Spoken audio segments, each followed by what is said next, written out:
Mga residenteng nakatira sa coastal barangay sa Pasukin, Ilocos Norte pinag-iingat sa banta ng storm surge bunsod ng habagat.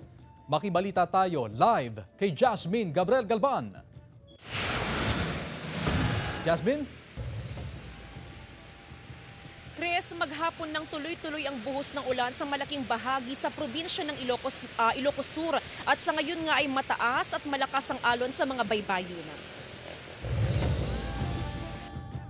Dahil sa nararanasang pag-ulan, pinag-iingat sa banta ng landslide ang mga motoristang dumadaan sa barangay Pansyan sa Pagudpud, Ilocos Norte. Bagamat nakalabas na ng PAR ang bagyong Enteng, nangangamba pa rin ang mga residenteng nakatira sa coastal barangay ng Karuan sa Pasukin, Ilocos Norte dahil sa banta ng storm surge. Sa lakas ng alon, may mga inanod troso at basura sa dalampasigan. Dahil po sa paglakas ng alon, kasi masisira lahat ng mga dito.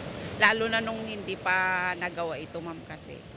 4 na barangay ang binabantayan sa ngayon ng MDRRMO dahil sa banta ng storm surge. Ang mga bahay kasi ay ilang metro lamang ang layo mula sa baybayin.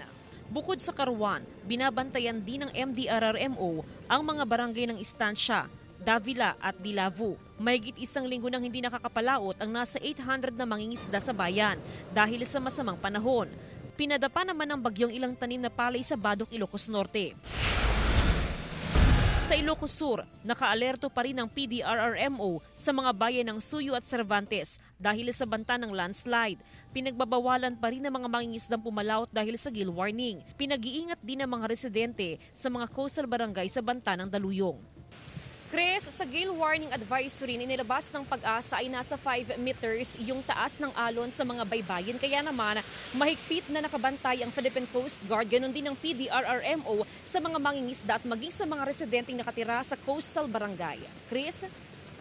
Maraming salamat at ingat kayo dyan, Jasmine Gabriel Galban.